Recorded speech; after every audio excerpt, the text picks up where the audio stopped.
Hello friends, சுட்டும் விலை சுடரே சீரியலில் என்ன நடக்குதுன்னு பார்க்கலாம் வாங்க. வீடியோவை ஸ்கிப் பண்ணாமல் கடைசி வரைக்கும் பாருங்கள். நம்ம அபி ஆசிரமத்தில் நம்ம சுடரை சேர்த்து விடணும்னு நினைக்கிறாங்க. ஸோ கரெக்டான டைமில் இங்கே நம்ம சரளாவுமே வந்துடுறாங்க. இங்கே பாரு அபி, நீங்கள் ஆசிரமத்துலலாம் தங்கி இருக்கணும்னு அவசியமே இல்லை, நீ வா நம்ம வீட்டுக்கே போவோம் அப்படின்னு சொல்லிட்டு இங்கே நம்ம சரளா கேட்குறாங்க.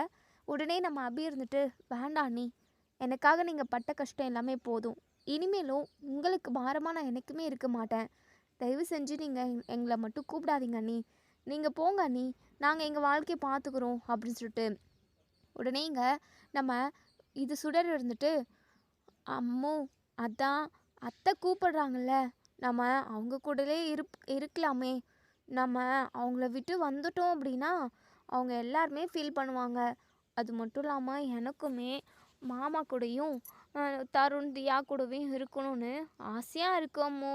அது மட்டும் இல்லாமல் இன்னைக்கு இப்போது நான் போய்கிட்டு இருக்க ஸ்கூலில் எனக்கு நிறைய ஃப்ரெண்ட்ஸ் எல்லாம் இருக்காங்க, அது மட்டும் இல்லாமல் அந்த ஸ்கூல் எனக்கு ரொம்ப பிடிச்சிருக்கம்மோ, தயவு செஞ்சு நம்ம அங்கேயே போயிடலாம் ப்ளீஸ் அம்மோ, ஓகே சொல்லுங்கள் அம்மோ ப்ளீஸ் அம்மோ அப்படின்னு சொல்லிட்டு நம்ம சுடர் கெஞ்சுறாங்க. உடனேங்க நம்ம அபி இருந்துட்டு, இங்கே பாரு சுடர், எதுவுமே இப்படி பேசிக்கிட்டு இருக்காத, நான் சொல்கிற பேச்சை மட்டும் தான் கேட்கணும், பெரியவங்க பேசிக்கிட்டு இருக்கப்போ நீ என்ன குறுக்கில் பேசிக்கிட்டு இருக்க அப்படின்னு சொல்லிட்டு இங்கே நம்ம அபி சொல்கிறாங்க. உடனே நம்ம சரளா இருந்துட்டு, இங்கே பாரு அபி, நான் ஏதோ தெரியாமல் பேசிட்டேன் தான், ஏதாவது ஏதோ ஒரு கோவத்தில் நான் அப்படி சொல்லிட்டேன், அதுக்காக நீ வீட்டை விட்டு கோச்சிக்கிட்டு வந்துடுவியா? இங்கே பாரு, இதெல்லாம் ரொம்ப தப்பு, இப்போவே வா நம்ம வீட்டுக்கு போவோம். இல்லை அண்ணி, நீங்கள் என்ன சொல்லி கூப்பிட்டாலுமே நான் வரத்துக்கு தயாராக இல்லை அண்ணி, எனக்கு என்னுடைய சுயமரியாதை ரொம்ப முக்கியம் அண்ணி, நீங்கள் அந்த வார்த்தையை சொல்வீங்கன்னு சொல்லிட்டு நான் கொஞ்சம் கூட எதிர்பார்க்கல, அதுக்காக உங்கள் மேலே எனக்கு கோவமெல்லாம் இல்லை அண்ணி, நாங்கள் அங்கே வராமல் இருந்திருந்தோம் அப்படின்னா நீங்கள் என்னை பார்த்து அப்படி ஒரு வார்த்தையை கேட்டிருக்க மாட்டீங்கல்ல, நாங்கள் வந்தது தான் ரொம்ப தப்பு, போன ஜென்மத்தில் நான் மிகப்பெரிய பாவம் பண்ணியிருக்கேன் போல அண்ணி, அதனால தான் இப்படி நான் என் பிள்ளையோட அங்கே இங்கேன்னு அலைஞ்சிக்கிட்டு இருக்க வேண்டிய சுச்சுவேஷனாக இருக்குது, எல்லாமே ஒரு நாள் மாறுன்ற நம்பிக்கையில் நானும் சுடரும் ஓடிக்கிட்டு இருக்கோம் அண்ணி, எங்களால் யாருக்கும் எந்த ஒரு பாரமும் வேண்டவே வேண்டாம், நீங்கள் தயவு செஞ்சு போங்க அண்ணி, அண்ணங்கிட்டே சொல்லிடுங்க என்னை தேட வேண்டான்னு சொல்லிட்டு அப்படின்னு சொல்லி எங்கள் அப்படி சொல்கிறாங்க. சரளா இருந்துட்டு, இங்கே பாரு அபி, நீ ரொம்ப ஓவராக தான் போய்கிட்டு இருக்க, நான் பேசுனது ரொம்ப ரொம்ப தப்பு தான், ஓ அண்ணா அங்கே இங்கேன்னு தேடிக்கிட்டு இருக்காரு, நீ இல்லாமல் நான் வீட்டுக்கே வரமாட்டேன்னு சொல்லிட்டு போனவர் தான், இப்போ வரைக்குமே ஆளவே காணும், நானும் குழந்தைங்களும் வீட்டில் என்ன பண்ண முடியும் சொல்லு, நீ கிடைச்சா மட்டும்தான் வீட்டுக்கு வருவேன்னு சொன்ன ஆள், நீ கிடைக்கல அப்படின்னா வருவாரா? கண்டிப்பாக வீட்டு பக்கம் வரவே மாட்டார், எல்லாரோட வாழ்க்கையுமே ஒரு மாதிரி அமைதியை இழந்த மாதிரியும் எல்லாரோட வாழ்க்கையும் கெட்டு குடிச்சவர் ஆகிற மாதிரியும் தான் இருக்கும், நான் உன்னை கேட்டதுக்கு நான் ரொம்ப ரொம்ப ஃபீல் பண்ணிட்டேன், உன் காலில் வேணா விழுந்து மன்னிப்பு கேட்குறேன், தயவு செஞ்சு வா அபி அப்படின்னு சொல்லிட்டு காலில் விழ வராங்க சரளா. உடனே இங்கே நம்ம அபி இருந்துட்டு, ஐயோ அண்ணி, ஏன் அண்ணி இப்படியெல்லாம் பண்ணுறீங்க, உங்கள் மேலே எனக்கு எந்த கோவமும் இல்லை அண்ணி, அண்ணனோட நிலைமைக்கும் உங்களோட நிலைமைக்கும் நான் தானே காரணம், நான் மட்டும் அந்த வெற்றியை லவ் பண்ணி கல்யாணம் பண்ணிக்கிட்டு ஓடி போகாமல் இருந்திருந்தா நீங்கள் இன்றைக்கி கஷ்டப்பட்டுருக்கவும் மாட்டீங்க, இன்றைக்கி நான் கஷ்டப்பட்டுக்கிட்டு இருக்கேன் எல்லாமே அந்த வெற்றியால் தான், அந்த வெற்றியால் நான் இன்றைக்கி கஷ்டப்பட்டுக்கிட்டு இருக்கேன் அப்படின்னா உங்களுக்கும் அந்த கஷ்டத்தை நான் கொடுத்துருக்கக்கூடாது, உங்களுக்கும் அந்த பாரத்தை நான் கொடுத்துருக்கக்கூடாது அண்ணி, ஏதோ தெரியாமல் நான் அங்கே வந்துட்டேன், சுடரோட வாழ்க்கையும் எதிர்காலமும் பாதுகாப்பும் அங்கே நல்லா இருக்குமேன்னு சொல்லிட்டு தான் சுடருக்காக யோசிச்சு தான் நான் அங்கே சுடரை கொண்டு வந்து விட்டேனே தவிர, மற்றபடி உங்களுக்கு ஏதாவது பிரச்சனை வரணும்னு சொல்லிட்டு நான் கனவுல கூட நினச்சி பார்த்ததில்ல அண்ணி, இனிமேலும் உங்களுக்கு எந்த ஒரு தொந்தரவும் கொடுக்கக்கூடாதுன்னு தான் நான் எப்போவுமே ஒவ்வொரு நிமிஷமும் நினைப்பேன், ஆனால் நீங்கள் கேட்ட வார்த்தையை என்னால் தாங்கிக்க முடியல அண்ணி, நான் சுயமரியாதையோடு இருக்கணும்னு நினைக்கிறேன் அப்படின்னு சொல்லிட்டு நம்ம அபி வர மறுக்கிறாங்க. என்ன அபி, நான் உன் காலில் விழ வந்து கூட நீ என்னை மன்னிக்க மாட்டியா, நான் பண்ணது மிகப்பெரிய தப்பு தான், என்னை மன்னிச்சிரு அபி ப்ளீஸ் அபி அப்படின்னு சொல்லிட்டு கையை பிடிச்சிக்கிட்டு கெஞ்சுறாங்க. உடனே இங்கே சாரதா மேடம் கிட்டேயுமே, மேடம் நீங்களாவது கொஞ்சம் சொல்லுங்களேன், அபி நான் சொல்கிறத கேட்கவே மாட்டேங்கிறா, அபி என் மேலே கோவமாக இருக்கான்னு நினைக்கிறேன், பின்ன இருக்காதங்க, என்னதான் இருந்தாலும் நம்ம வீட்டு பிள்ளை மேலே நம்மளே இப்படி சந்தேகப்படுறது ரொம்ப தப்பு தானே, ஊரில் உள்ளவங்க 1000 பேர் 1000 சொல்லலாம், ஆனால் நம்ம வீட்டு பிள்ளை மேலே நம்ம நம்பிக்கையாகவும் ரொம்பவே மரியாதை கொடுத்தும் நடத்தணுங்க, நீங்கள் கேட்ட வார்த்தையை என்னாலே தாங்கிக்க முடியல, அப்புறம் எப்படி அபி தாங்கிப்பாங்க, சரிங்க, உங்களுக்காக நான் பேசுகிறேன். அது மட்டும் இல்லாமல் பேசுனது தப்புன்னு சொல்லிட்டு நீங்கள் உணர்ந்ததுனால மட்டும் தான் நான் இப்போ அபிகிட்ட பேசுகிறேன். இங்கே பாரு அபி, உன்னுடைய எதிர்காலம் எப்படியோ, உன்னுடைய எதிர்காலன்றது வாழ்க்கைன்றது முடிஞ்சு போச்சு. நீ கல்யாணம் பண்ணி உன் வாழ்க்கையை நீயே கெடுத்துக்கிட்ட. ஆனால் சுடருக்குன்னு ஒரு வாழ்க்கை இருக்குது, எதிர்காலம் இருக்குது. அவள் நல்லா படிக்கணும், அவள் நல்ல ஒரு சந்தோஷமான வாழ்க்கையை வாழணும் அப்படின்னா அவளுக்கு படிப்பு ரொம்ப ரொம்ப முக்கியம் அபி. அப்படி இருக்கிறப்போ நீ ஜெயிலு, ஸ்கூலு அங்கே இங்கேன்னு சொல்லிட்டு மாற்றிக்கிட்டே இருக்கிறது அவளோட எதிர்காலத்துக்கும் அவளோட சந்தோஷத்திற்கும் பாதிப்பை கொடுக்கும்னு எனக்கு தோணுது. இப்போதைக்கு சுடருக்கு பாதுகாப்பான இடம் அப்படின்னா அது உங்கள் அண்ணன் வீடு தான். தயவு செஞ்சு நீ சுடரை கூட்டிக்கிட்டு உங்கள் அண்ணி கூட போ அபி. இன்னும் ஒரு வாரம் தான் இருக்குது, பரோல் முடிஞ்சு நீ ஜெயிலுக்கு போகணும். ஜெயிலுக்கு நிரந்தரமாக போகாமல் இருக்கணும் அப்படின்னா நீ தப்பு செய்யலை அப்படின்றதுக்கான ஆதாரம் உனக்கு கிடைக்கணும். அது கிடைச்சா மட்டும்தான் நீ வெளியே இருக்க முடியும். அப்படி இருக்கிற நேரத்தில் உன் பொண்ணுக்கு பாதுகாப்பான இடம்னா அது அதுவாக தான் இருக்கும். தப்பி தவறி இந்த கர்ணா இந்த ஆசிரமத்துக்கே வந்தாலுமே என்ன பண்ண முடியும்? நீயே தான் சொல்ல. இந்த கர்ணா கொஞ்சம் இந்த சொசைட்டியில் பெரிய ஆள். இந்த ஆசிரமத்தில் ஏதாவது ஒரு பெரிய ஃபங்க்ஷன் நடத்தினாலோ இல்லை டொனேஷன் கேட்டு போய் நின்னாலோ அந்த கர்ணா வரத்துக்கு நிறைய வாய்ப்பு இருக்குது. அதுக்கப்புறம் ஏதோ ஒரு மூலமாக சுடர் தான் உன்னுடைய பொண்ணு அப்படின்ற விஷயம் தெரிய வந்துச்சு அப்படின்னா சுடரோட உயிருக்கு கூட ஆபத்தாகும். ஐயோ மேடம், அப்படி மட்டும் நடந்துடவே கூடாது மேடம். என்னுடைய பொண்ணுக்காக தான் நான் என் உயிரை கையில் பிடிச்சிக்கிட்டு இப்போ வரைக்குமே நியாயத்துக்காக நான் போராடிக்கிட்டு இருக்கேன். என் பொண்ணோட வாழ்க்கை நல்லா இருக்கணும் அப்படின்னு சொல்லிட்டு. ஆமாம் அபி, அதுக்காக தான் நானும் உன்கிட்ட சொல்கிறேன். உன் பொண்ணோட வாழ்க்கை, சுடரோட வாழ்க்கை நல்லா இருக்கணும் அப்படின்னு நினச்சேன் அப்படின்னா இப்போதைக்கு நடந்த எல்லாத்தையுமே மறந்துட்டு உன் அன்னை கூட நீ போ அபி. வேறு வழியே இல்லை. கேஸ்லேருந்து நீ நிரந்தரமாக வெளியே வா. அதுக்கப்புறம் என்ன பண்ணலான்னு சொல்லிட்டு நம்ம யோசிக்கலாம். ப்ளீஸ் அபி, இப்போ நான் சொல்கிறத கேளு அப்படின்னு சொல்லிட்டு இங்கே நம்ம சாரதா மேடம் வந்து சொல்லி இங்கே நம்ம அபியை சரளா கூட அனுப்பி வைக்கிறாங்க. ஸோ சரளாவுமே இப்போது அபியையும் சுடரையும் கூட்டிக்கிட்டு வீட்டுக்கு வந்துக்கிட்டு இருக்காங்க. இன்னொரு சைடு நம்ம சண்முகம் எங்கெங்கேயோ தேடி அலைஞ்சு பார்த்துட்டாரு. தன்னோட தங்கச்சியை காணும்னு சொல்லிட்டு ரொம்பவே நொந்து போயிருக்காரு. இங்கே நம்ம பிரபாகரன் இருந்துட்டு, இங்கே பாருங்கள் சண்முகம், நம்மளும் எங்கெங்கேயோ தேடி பார்த்துட்டோம். ஈவினிங் ஆயிடுச்சு. இதுக்கப்புறமும் நம்மளால் இருட்டில் தேட முடியுமா என்னன்னு தெரியல. எனக்கு என்னமோ அவங்க சேஃப்டியான ஒரு இடத்துல இருப்பாங்கன்னு எனக்கு தோணுது. நீங்கள் இப்போதைக்கு வீட்டுக்கு போங்க. வீட்டில் உள்ள குழந்தைங்க, உங்கள் ஒய்ஃபெல்லாம் எப்படி இருக்காங்கன்னு போய் பாருங்கள். அது மட்டும் இல்லாமல் உங்கள் தங்கச்சி அபி மனசு கேட்காம திரும்ப வீட்டுக்கு கூட வந்திருக்கலாம்ல. நீங்கள் போய் வீட்டில் பாருங்கள். நெக்ஸ்ட்டு என்ன பண்ணுறதுன்னு நம்ம பார்க்கலாம். கண்டிப்பாக அவங்க 2 பேருக்கு எதுவும் ஆகாது. நம்ம தேடி கண்டுபிடிச்சிடலாம் சண்முகம். அது மட்டும் இல்லாமல் இன்றைக்கி முடியல அப்படின்னாலுமே காலையிலே ஸ்டேஷனுக்கு அபி வந்து தான் ஆகணும். ஏன்னா டெய்லியும் அவள் கையெழுத்து போட்டு தான் ஆகணும். அதனால் நீங்கள் பயப்பட வேண்டாம். நீங்கள் இப்போதைக்கு வீட்டுக்கு போங்க. கண்டிப்பாக மறுநாள் காலையிலே எழுந்திரிச்சி ஸ்டேஷனுக்கு வந்துடுங்க. ஸ்டேஷனுக்கு கையெழுத்து போடுறதுக்காக அபி எங்கே இருந்தாலும் வந்து தான் ஆகணும் அப்படின்னு சொல்லிட்டு இங்கே பிரபாகரன் வந்து சொல்கிறாங்க. ஸோ இங்கே சண்முகமும் ஏதோ ஒரு நம்பிக்கையில் போகிறாங்க. இருந்தாலும் மனசெல்லாம் தவிச்சிக்கிட்டே இருக்குது. தன்னோட தங்கச்சி எங்கே இருப்பாளோ, எவ்வளோ கஷ்டத்தை அனுபவிச்சுக்கிட்டு இருப்பாளோ, சரளா கேட்ட ஒவ்வொரு வார்த்தையும் அவளை எவ்வளோ பாதிச்சிருந்தா அவள் வீட்டை விட்டு போயிருப்பா அப்படின்னு சொல்லிட்டு இங்கே சண்முகம் யோசிச்சுக்கிட்டே வீட்டுக்கு வராங்க. நம்ம சரளாவும் அபி, சுடர் இவங்க 3 பேரும் இப்போ தான் வீட்டுக்கு வந்து சேர்ந்துடுறாங்க. நம்ம தருணுக்கு சுடரை பார்த்ததுமே அவ்வளோ ஒரு சந்தோஷம். சுடர் அப்படின்னு சொல்லிட்டு சுடரை போய் ஹக் பண்ணிக்கிறாங்க. பயங்கரமாக அழுக செய்கிறாங்க. நம்ம சுடருக்கும் அழுகழுகியாக வந்துடுது. தருண் இருந்துட்டு, சுடர் எங்கே போன சுடர், நீ காணோன்னு சொல்லிட்டு காலையிலேருந்து அம்மா அப்பா தேடிக்கிட்டு இருக்காங்க. நானுமே ரொம்ப அழுதுட்டேன் தெரியுமா. எனக்கு ரொம்ப பயமாக வந்துருச்சு சுடர். எப்படியோ நீயும் அத்தையும் வீட்டுக்கு வந்துட்டீங்க. எனக்கு இது போதும் சுடர் அப்படின்னு சொல்லிட்டு தருண் வந்து சொல்கிறாங்க. ஸோ இங்கே நம்ம சரளா இருந்துட்டு, தருண், தியா, இனிமே சுடரும் உன் அத்தையும் எங்கேயும் போக மாட்டாங்க. அவங்க இனிமேல் எப்போக்குமே இங்கே தான் இருப்பாங்க அப்படின்னு சொல்லிட்டு சரளா சொல்கிறாங்க. இன்னொரு சைடு சண்முகம் ரொம்பவே வருத்தத்தோட வீட்டுக்கு வராங்க. வீட்டு வாசலில் பார்த்தா அபியோட செப்பலும் சுடரோட செப்பலும் இருக்குது. ஸோ அதை பார்த்துட்டு ஒருவேளை பிரபாகரன் சார் சொன்ன மாதிரி அபி மனசு கேட்காம வீட்டுக்கு திரும்பி வந்திருப்பாளோ அப்படின்னு சொல்லிட்டு ஓடி வந்து, அபிமா, சுடர் தங்கம் எங்கடா இருக்கீங்க, நீங்கள் வந்துட்டீங்களா, வாசலில் உங்கள் செப்பல் இருக்கே, நீங்கள் வந்துட்டு இருப்பீங்க, அபி எங்கம்மா இருக்க அப்படின்னு சொல்லிட்டு ரொம்பவே ஆதங்கம்மா பேர் சொல்லி கூப்பிட்டுக்கிட்டே வராங்க. தருண் ஓடி வந்து, அப்பா, சுடரும் அத்தையும் வீட்டுக்கு வந்துட்டாங்கப்பா. கொஞ்ச நேரத்துக்கு முன்னாடி தான் வந்தாங்க.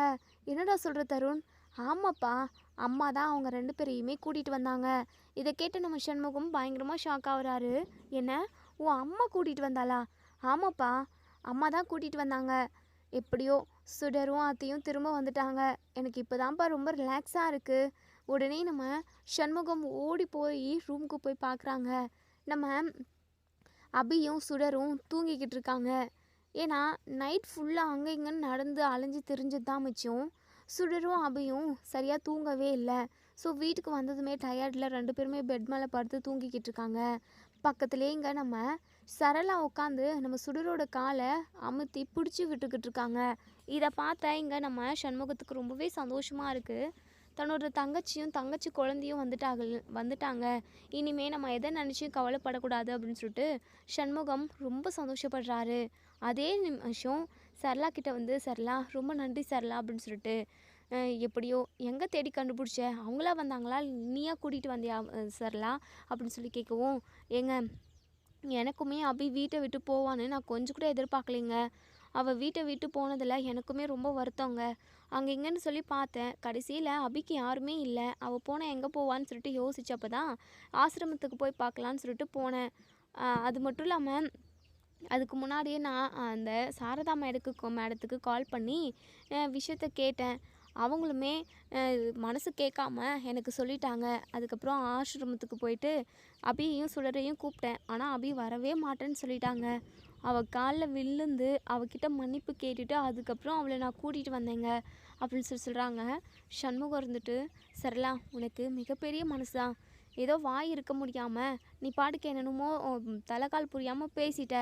ஆனால் அதனால் மற்றவங்க எப்படி வருத்தப்படுவாங்க, எந்த அளவுக்கு காயப்படுவாங்கன்றதை யோசிக்காமல் பேசின நீ இன்னைக்கு அதே தப்பை உணர்ந்து மன்னிப்பு கேட்டு சுடரையும் அபியையும் வீட்டுக்கு கூட்டிகிட்டு வந்துட்டேன். எனக்கு இது போதும் சரளா. எனக்கு இப்போ தான் ரொம்ப சந்தோஷமாக இருக்குது.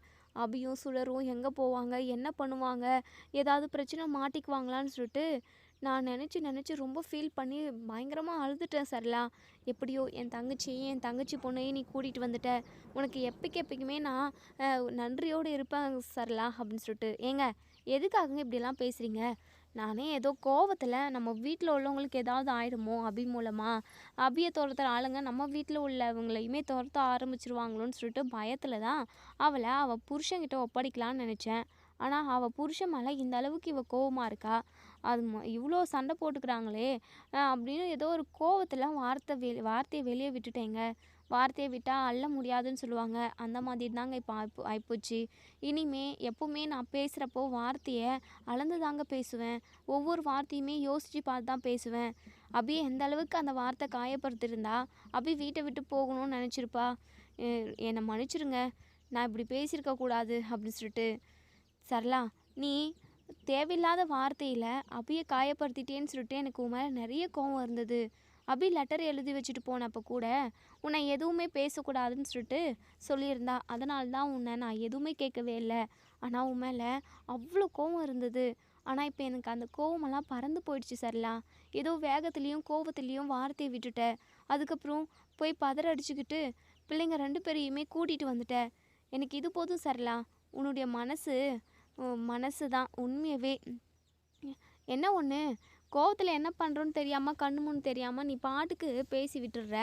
அதுக்கப்புறம் அதனால் எவ்வளோ பெரிய விளைவுகள் வருதுன்னு சொல்லிட்டு அப்புறம் தான் நமக்கு தெரியுது. ஆமாங்க, இதுக்கப்புறம் நான் வார்த்தையை கொஞ்சம் பார்த்தும் நிதானமாக தான் பேசணும் அப்படின்னு சொல்லிட்டு சரளா வந்து சொல்கிறாங்க.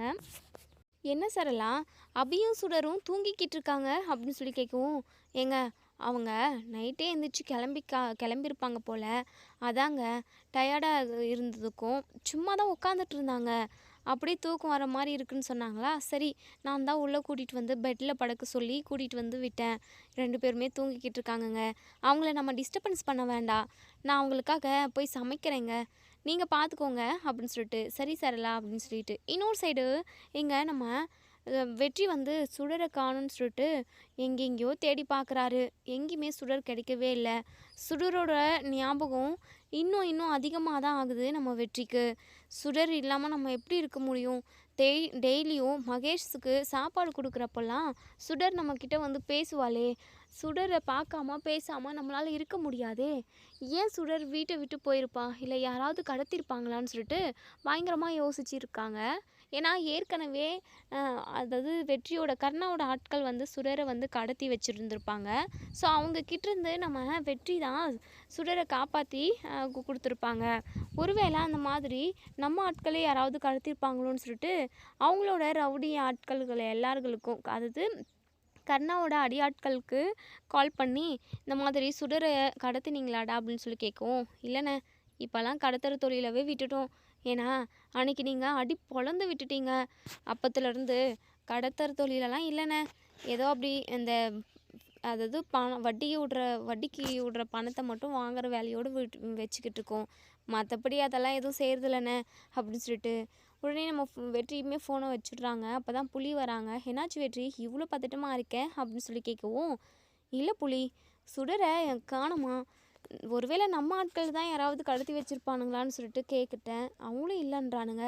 இந்த சுடர் எங்கே தான் போயிருப்பா அப்படின்னு சொல்லிட்டு ரொம்பவே பதட்டமாக இருக்காங்க. டேய் வெற்றி, என்ன சொல்கிற நீ? நம்ம சுடரா? ஐயோ, என்ன பண்ணிக்கிட்டு இருக்கோ, யார் கடத்திட்டு போனாங்களோ, என்னாச்சுனே தெரியலையே. என்ன வெற்றி, எதுவும் தேடாமல் எந்த ஒரு ஸ்டெப் எடுக்காமல் நீ பாட்டுக்கு எங்கே நின்று யோசிச்சுக்கிட்டு இருக்க? பின்ன என்ன செய்ய சொல்கிற புலி? நானும் எனக்கு தெரிஞ்ச இடத்துல, அதுக்கப்புறம் நமக்கு தெரிஞ்ச ரவுடிங்கிட்ட எல்லாருக்கிட்டையுமே கேட்டு பார்த்துட்டேன். யாருமே சுடரை கடத்தலைன்னு தான் சொல்கிறாங்க. எனக்கு என்ன பண்ணுறதுனே தெரியல. சுடர் எவ்வளோ நல்ல பொண்ணு தெரியுமா அப்படின்னு சொல்லிட்டு இங்கே நம்ம வெற்றி சுடரை பற்றி பேசி பயங்கரமாக அழுதுகிட்டு இருக்காங்க. என்ன வெற்றி இப்படி அழுகுற? நீ இப்படி அழுது நான் எப்பவுமே பார்த்ததில்லையே. அப்போது அந்த அளவுக்கு சுடர் மேலே நீ பாசமாக இருக்க அப்படின்னு சொல்கிறாங்க. பாசமோ என்னமோ எனக்கெல்லாம் தெரியலடா. ஆனால் அவள் காணோன்னு சொன்ன உடனே என்னுடைய அதாவது நான் பெத்த குழந்தை காணோன்ற மாதிரி எனக்கு ஃபீல் பண்ண தோணுது. என்னமோ சுடரை எனக்கு அவ்வளோ பிடிக்குது அப்படின்னு சொல்லிட்டு பேசிக்கிட்டு இருக்காங்க. இன்னொரு சைடு இங்கே நம்ம சுடரும் தருணும் பேசி விளையாடிக்கிட்டு இருக்காங்க. அப்போ தான் நம்ம சுடர்கிட்ட தருண் இருந்துட்டு, சுடர் நீ காணோன்னு சொல்லிட்டு நான் மகேஷ்கிட்ட சொல்லிட்டேன். கேப்டன் அங்குளுமே உன்னை தேடிக்கிட்டு இருப்பாங்க. நான் உங்களுக்கு சொல்லவே மறந்துட்டேன். சரி, நான் கேப்டன் அங்கிளுக்கு கால் பண்ணி விஷயத்த சொல்லிடுறேன். இல்லைன்னா அவருமே பதட்டமாக இருப்பார் அப்படின்னு சொல்லிட்டு உடனே இங்கே தருண் வந்து வெற்றிக்கு கால் பண்ணுறாங்க. சொல்லு தருண், சுடர் கிடைச்சிட்டாளா? சுடர் நல்லா இருக்கால்ல? அவள் எங்கே இருக்கா? நீங்கள் தேடி கண்டுபிடிச்சிங்களா இல்லையா? நான் எங்கேயோ தேடி பார்த்தேன் தருண், எங்கேயுமே சுடர் கிடைக்கவே இல்லை. நான் என்ன பண்ணுறதுனே தெரியாமல் முழிச்சுக்கிட்டு நின்றுக்கிட்டு இருக்கேன் தருண். எப்படியாவது என்ன பண்ணியாவது நான் சுடரை கண்டுபிடிச்சிருவேன் தருண். நீ கலங்கக்கூடாது, அழுகக்கூடாது அப்படின்னு சொல்லிட்டு வெற்றி வந்து இங்கே நம்ம தருணுக்கு ஆறுதல் சொல்லவும், அங்கிள் சுடர் வந்துட்டா அங்கிள். வீட்டில் சின்ன பிரச்சனை, அதனால தான் சுடரும் அம்முவும் கிளம்பி போயிட்டாங்க அப்படின்னு சொல்லிட்டு விஷயத்த சொல்கிறாங்க. ஸோ இப்போ தான் வெற்றிக்கு ரொம்பவே ரிலாக்ஸாக இருக்குது. இங்கே பாரு தருண், சுடரை நான் உடனே பார்க்கணும். சுடர் காணும்னு சொல்லி சொன்னதுலேருந்து நான் சரியாக சாப்பிடலை. எனக்கு சுடரோட ஞாபகமாகவே இருக்குது. அவளை பார்க்கணுன்னு தோணுது. பக்கத்தில் உள்ள பேக்கரி கடைக்கு நீ கூட்டிகிட்டு வந்துடுறியா அப்படின்னு சொல்லிட்டு. அங்கிள், அங்கெல்லாம் என் அப்பா அனுப்ப மாட்டார் அங்கிள். அது மட்டும் இல்லாமல் ஸ்கூல் வேறு லீவ் விட்டுட்ருக்காங்க. நீங்கள் பேசாமல் வீட்டுக்கே வந்துடுங்க அங்கிள். முன்னாடியெல்லாம் வீட்டுக்கு வந்திருக்கீங்கள, மகேஷை கூட்டிகிட்டு வாங்க அங்கிள். நாங்கள் எல்லாருமே வீட்டில் தான் இருக்கோம் அப்படின்னு சொல்லிட்டு தருண் வந்து சொல்கிறாங்க. ஸோ வெற்றியுமே சுடரை இந்த நிமிஷமே பார்த்தே ஆகணுன்றதுக்காக உடனே கிளம்பி வராங்க.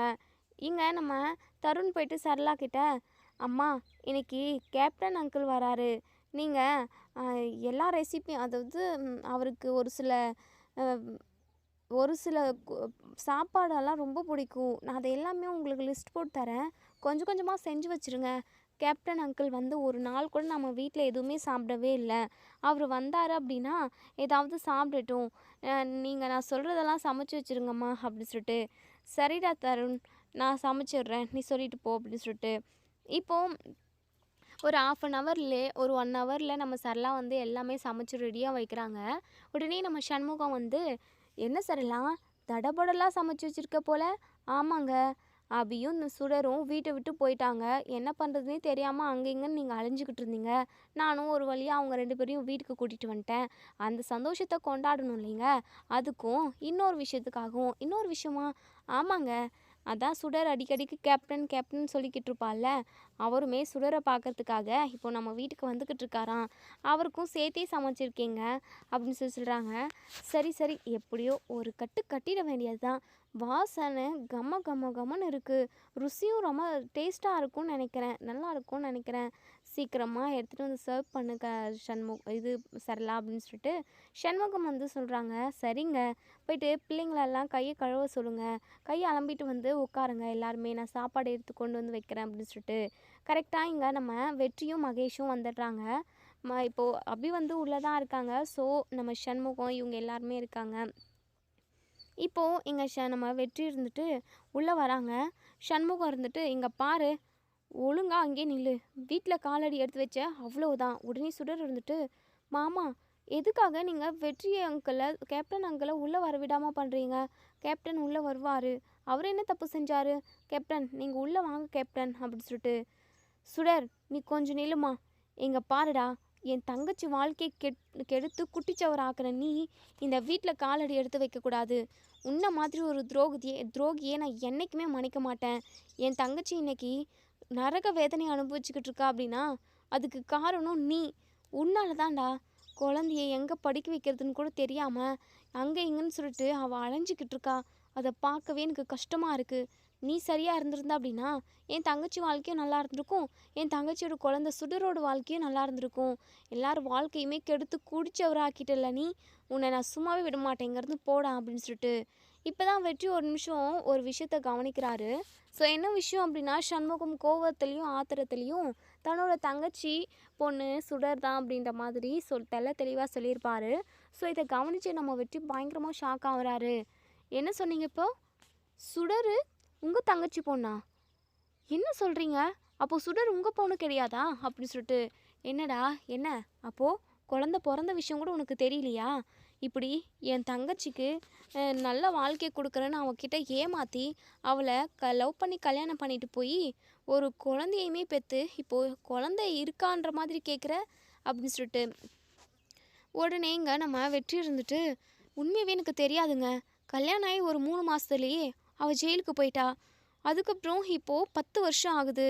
அப்போது சுடருக்கு 5 வயசு ஆகுது. அப்போது கூட்டி கழிச்சு கணக்கு போட்டு பார்த்தா அப்போது இங்கேருந்து போகிறப்போவே அவள் ப்ரெக்னெண்ட்டாக தான் இருந்திருக்கா, ஸ்டார்டிங் ஸ்டேஜ்.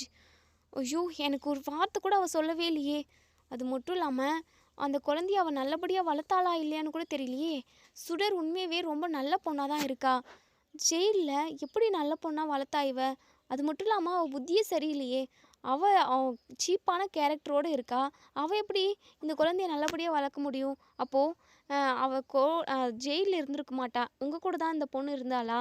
சுடர் உங்கள் கூட தான் இருந்தாளா? நீங்கள் தான் வளர்த்தீங்களா அப்படின்ற மாதிரி கேட்கவும், வாயை மூடுடா பொறுக்கி நாயே, அவள் ஜெயிலுக்குள்ளேயே இருந்தா. இந்த வருஷம்தான் வெளியில் என் பிள்ளைங்கள்லாம் படிக்கிற இடத்துல வந்து சுடர் படிச்சுக்கிட்டு இருக்கா அப்படின்னு சொல்லிட்டு. இங்கே வெற்றி பயங்கரமாக ஷாக் ஆகுறாரு. சுடருக்கு அப்போ தான் தன்னோட அப்பா வெற்றி அப்படின்னு சொல்லிட்டு அந்த விஷயமே தெரியும். ஸோ நம்ம சுடர் இருந்துட்டு ஓடி வந்து கேப்டன் கிட்ட, கேப்டன் நீங்கள் ரொம்ப ரொம்ப நல்லவர்னு எனக்கு நல்லாவே தெரியும். அப்படி இருக்கிறப்போ என்னையும் என் அம்மாவையும் எதுக்காக ஜெயிலில் கஷ்டப்பட விடுறீங்க? நாங்கள் எந்த தப்பும் செய்யவே இல்லையே. என் அம்மா ஒரு தப்பும் பண்ணாமல் தண்டனை அனுபவிச்சுக்கிட்டு இருக்காங்க கேப்டன். அப்படி இருக்கிறப்போ நீங்கள் ஏன் எங்களை வந்து பார்க்கல, எங்கள் கூட வந்து பேசலை, எங்களை காப்பாற்றணும்னு நினைக்கல நீங்கள் அப்படின்னு சொல்லிட்டு. சுடர் அதெல்லாம் உனக்கு புரியாதுடா. உன் அம்மா நல்லவ கிடையாது, ரொம்ப ரொம்ப தப்பானவ. நீ இனிமே இந்த வீட்லேயும் அம்மா கூடயும் இருக்க வேண்டாம், நீ வா என் கூட அப்படின்னு சொல்லிட்டு. உடனே இங்கே நம்ம சண்முகம் இருந்துட்டு, டேய் என்னடா, என் தங்கச்சி கஷ்டப்பட்டு பெத்தெடுத்து குழந்தைய வளர்த்து விடுவாளாம், நீ பாட்டுக்கு வந்து அவளை கூட்டிகிட்டு போகிற. என் தங்கச்சி மேலேயும் எந்த தப்பும் இல்லை. சுடர் சொல்கிறாங்க, ஆமாம் கேப்டன், மாமா சொல்கிற மாதிரி அம்மு மேலே எந்த தப்புமே இல்லை. அம்மு செய்யாத தப்புக்கு தண்டனை அனுபவிச்சுக்கிட்டு இருக்காங்க. இல்லை சுடர், உனக்கு சொன்னால் புரியாது. இல்லை கேப்டன், எனக்கு நல்லாவே புரியும். ஏன்னா நான் அம்மா கூடவே இருந்திருக்கேன். அம்மா சொல்லி கொடுத்த நல்ல பழக்கங்களை கற்றுக்கிட்டு நான் இப்போ யாருக்குமே எந்த ஒரு துரோகத்தையுமே நான் நினைக்கிறது கிடையாது. யாருக்கும் எந்த தப்பும் நடந்துடக்கூடாதுன்னு தான் நினைப்பேன். எனக்கு நல்ல பழக்க வழக்கங்களை அம்மா சொல்லி கொடுத்துருக்காங்க. அதே சமயம் தியா ரூமில் மாட்டிக்கிட்டப்போ என் மேலே தான் எல்லாரும் பழி போட்டாங்க. ஏன் தியா கூட அப்படி தான் சொன்னா. நீங்கள் தானே தீர விசாரித்து என் மேலே தப்பு இல்லைன்னு சொல்லிட்டு நிரூபிச்சிங்க. அதே மாதிரி தான் அம்மு செய்யாத தப்புக்கு தண்டனை அனுபவிச்சுக்கிட்டு இருக்கா கேப்டன். தயவு செஞ்சு நீங்கள் அம்முவை காப்பாற்றணுன்ற மாதிரி இங்கே சொல்கிறாங்க. அப்போ தான் ஒரு நிமிஷம் நம்ம வெற்றியை யோசிச்சு பார்க்குறாரு. கண்ணால் நம்ம பார்த்தோம், இருந்தாலும் அவகிட்ட நம்ம எந்த ஒரு விஷயத்தையுமே விசாரிக்கவே இல்லை. ஒருவேளை அபி தப்பு பண்ணியிருக்க மாட்டாளோ அப்படின்ற சந்தேகம் இங்கே நம்ம வெற்றிக்கு வருது. கூடிய சீக்கிரமே அபி தப்பு பண்ணல அப்படிங்கிறத நிரூபித்து நம்ம வெற்றியும் சுடர் நம்ம அபி எல்லாருமே ஒன்றா